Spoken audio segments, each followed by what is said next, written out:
The first poem, Life Lessons from Dad.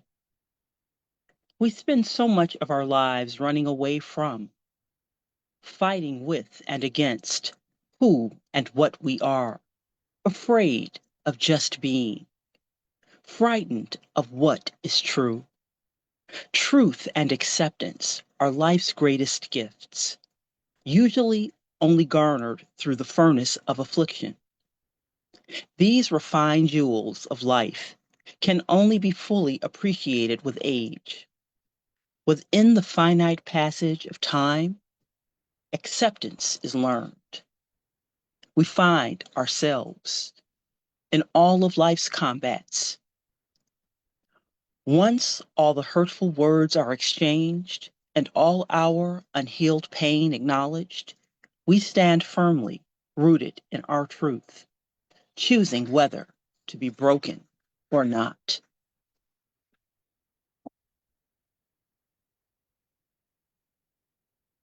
Summer farewell. Burnt orange autumn leaves fall slowly to the ground, leaving behind quiet summer memories of ruby-throated hummingbirds and the faintest scent of jasmine vines.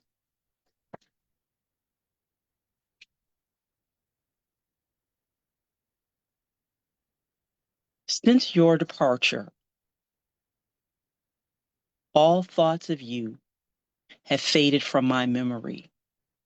I don't remember your square dimpled chin, nor do I recall your flawless state of dress. I don't remember the way your soft curly hair felt resting on my fingertips. I don't remember gentle, silky kisses on my right shoulder as you greeted me with good morning. I don't remember the lingering smell of your bath soap or aftershave. I don't remember the 8 tiny crinkles that formed in the corners of your eyes when you smiled, nor do I recall the 4 hairs of your mustache which refused to keep perfect order. I don't remember the way you whispered "Good night, sweetheart" in my ear before you drifted off to sleep. Since your departure, no, I can't say that I remember anything about you that much at all.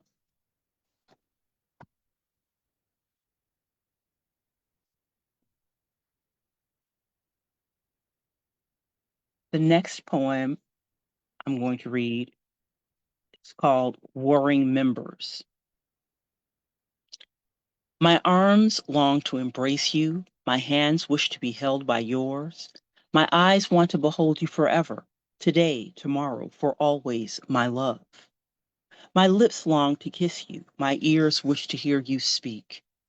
Because of you, my heart and mind remain in mortal war. Today, tomorrow, for always, my love.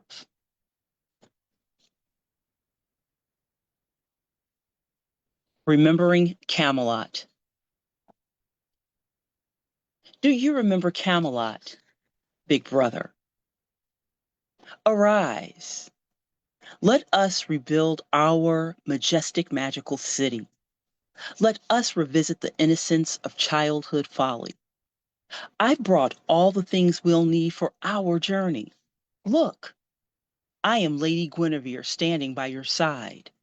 Behold, big brother, thou art king of all earthly kings, mighty King Arthur. Do you remember Camelot? Arise, take my hand, big brother. I can see the moat surrounding the castle. Can you see the beginning of our city? Let us play as we did when we were once children. Let us make folly, big brother. Let us arise. Let us revisit Camelot. That was from the first book. Now I'm going to move to the second.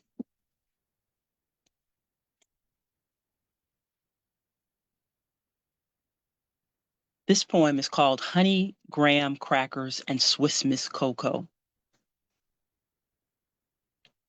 2 by 2, me and you, two by two, in all we do. Two by two, no me without you. You're my every breath, the other half of myself. Our parents had us in sets of two, side by side, in all we do. Every day of my life has been spent me loving you. Wonder Twins activate in laughter, love, tears, and joy, two by two, side by side. In all we do, there's no me without you.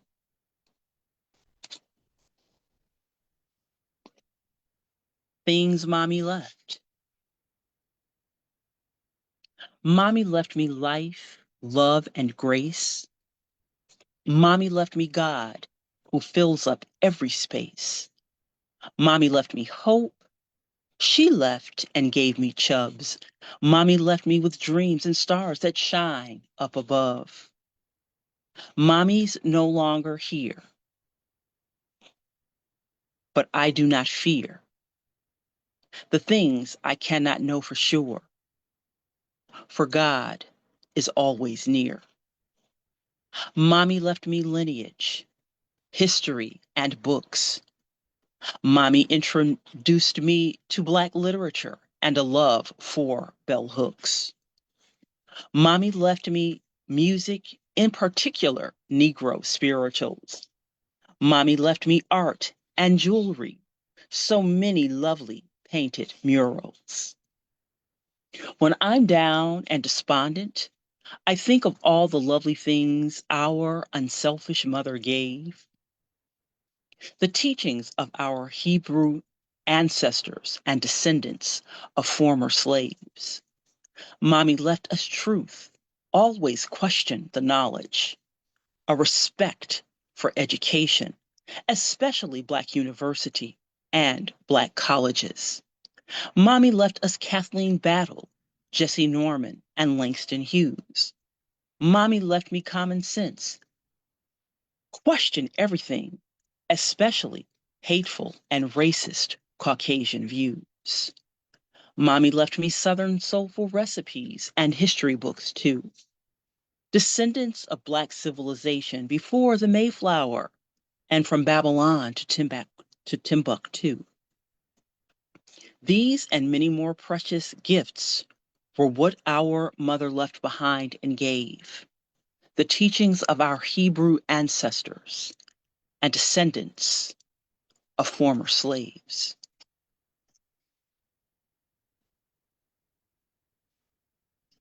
Black hands. Black hands built the pyramids that line the Egyptian Nile. They sit in the city of Giza, a distance of about 8 miles.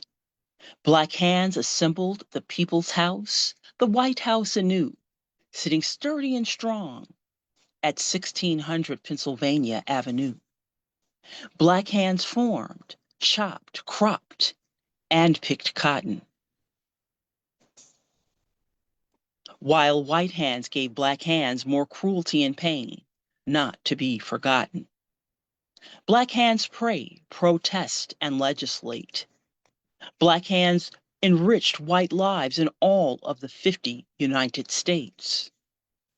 White hands hide behind privilege and assert hate, while proclaiming to be patriots that make America great. Black hands master culture and science. Black hands overcome and are the voice of America's sometimes seedy, immoral conscience. Where would America be without all the working Black hands that gave their very lives for white hands to continue appropriation and founding fathers' slave owner lies? Black hands.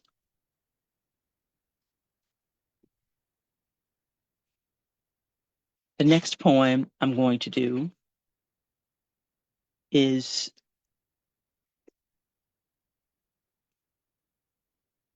Enchanted Hips. I bear witness and reaffirm Lucille's words.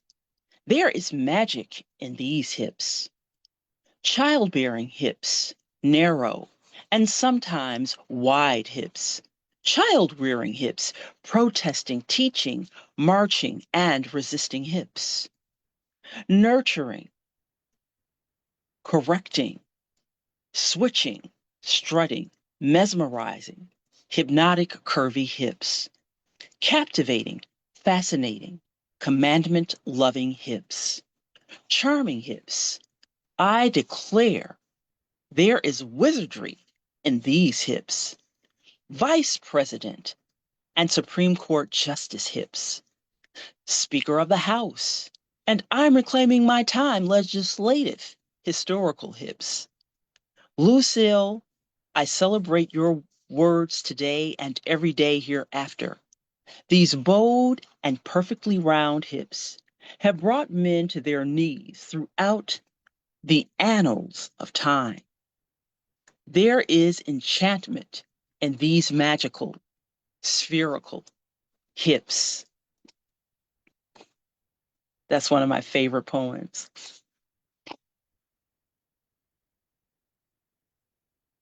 Whispers on the Wind. In the summer of our youth, we rush through life. We speed skate through it, absent of regard. We gallop to fall in love, dash to meet the one. We race on to our adult years, pursuing promising professional careers. We work hard for years and years. Life meets us in our middle years as we sprint to build nest eggs for retirement during our wiser older years. We hurry and scramble through our lives. We worked hard for years and years. Finally, the life dash ends. We arrive to the senior years, realizing we galloped through the whole of our lives, seeking husbands, acquiring wives, slowing down for our final resting place as the words ashes to ashes, dust to dust, whispered on the wind. Finally, our life race is over, our course completed. We've reached our rapid end as ashes to ashes, dust to dust, echoes on the wind.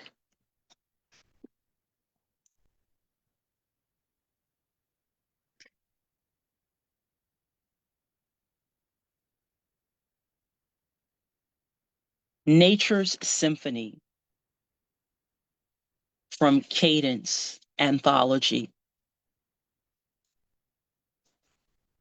My life's rhythm moves and is heard in many forms. When I'm walking in fall's early morning, the rustle of crackling falling leaves greet me as they say hello. The tiny birds fluttering above in blue skies, chirping sweetly, singing nearby. Life's music sometimes outside in my front yard.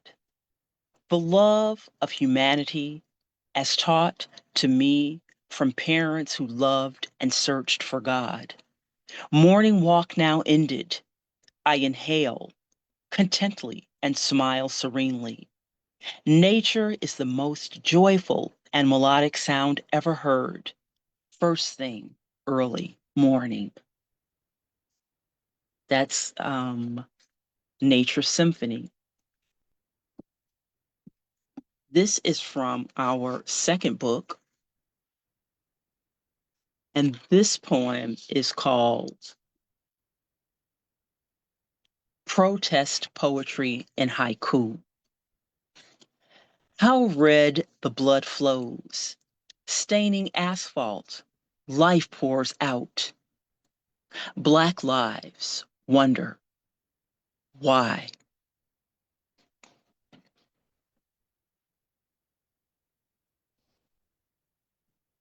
Love unspoken. An elongated stare, the small, the small circle of your arms with just enough space for me, a gentle caress upon my cheek, the soothing tug of my hand, one tender and ever so slight forehead kiss lets me know of your need to feel closer to me. I too am longing for your heat. Is it possible we have developed our very presumed? Is it possible we've developed our very own presumed unstated dialogue? I look in your eyes and they greet me with that almost secret, as if hidden only for me to see smile. We have mastered our very own personal, distinct, unspoken language of love.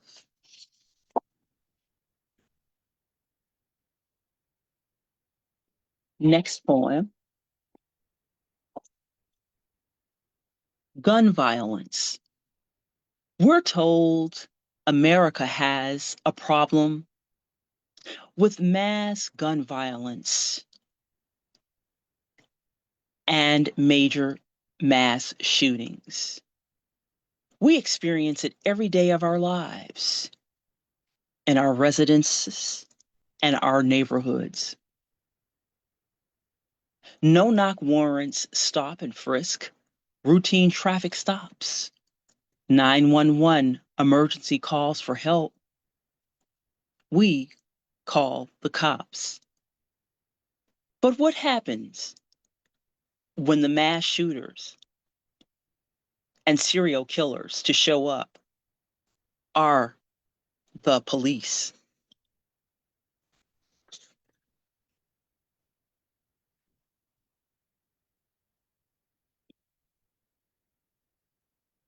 Edna May's table. Mommy's dinner table wasn't highfalutin. The invited guests did not roll their R's hard or sip tea with the queen, holding their pinkies out. Heads of state nor members of the royal monarch were served high tea at noon from Edna May's table. Yet, the care and outpouring of love that everyone received from that sweet Southern lady made all want to line up for their very own personal invitations to Sunday dinner. The menus were simple: smothered Southern potatoes, buttered biscuits, tender mixed greens of mustards and collards, sometimes cabbage greens too, salmon croquettes and fried chicken, lemonade or sweet iced tea. This food possessed an amazing magic.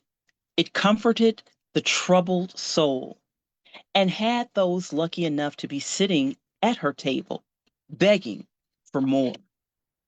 No one cared that the china patterns were unmatched.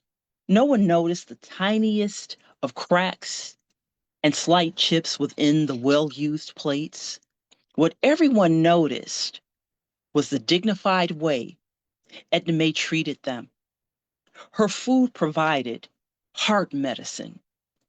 For a few hours on a Sunday evening, those who gathered at Edna May's table forgot all about life's problems. We ate well. Every palate within your mouth was satisfied. I look around the table with the biggest smile. I notice Mommy placing the dessert bowls on the table. That means her delectable peach or pear or maybe even apple cobbler would next fill these colorful bowls. No one else knew. Mommy always played. Mommy always held back a little extra just for me. That was our little secret. Everyone who ate dinner with Edna May was made to feel like royalty. It was my life's honor, latching onto those magical apron strings. Those Southern dinners were so much of my childhood. They were way more than nourishment. Sunday dinner with Edna Mae was great conversation, placed smack in the middle of Black history with a side of Black culture, slathered in Black excellence and unlimited amounts of Black family, fantastic storytelling, and Black love. Home. Behind closed doors and punched in walls, parents argue, siblings fight. Our neighbors party and sometimes take flight. The one place that is always perfect. Temperatures are never too hot. Temperatures are never too cold. Old slippers and sneakers kept by the front door. You're familiar with every creak, bump, and sound. I look around this old lived in space, and every memory of family comes rushing in. Mommy's cake plates that were never empty. Daddy's blues piping loud all night long from the man cave in the basement. It's strange that all the things that made us dysfunctional made us family most of all.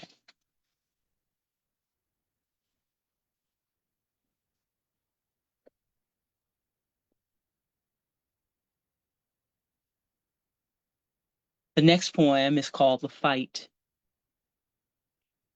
Day in, day out, we struggle, fighting life's fights we'd rather not fight, clawing your way through conflict, fighting the job, fighting life, fighting the neighbors.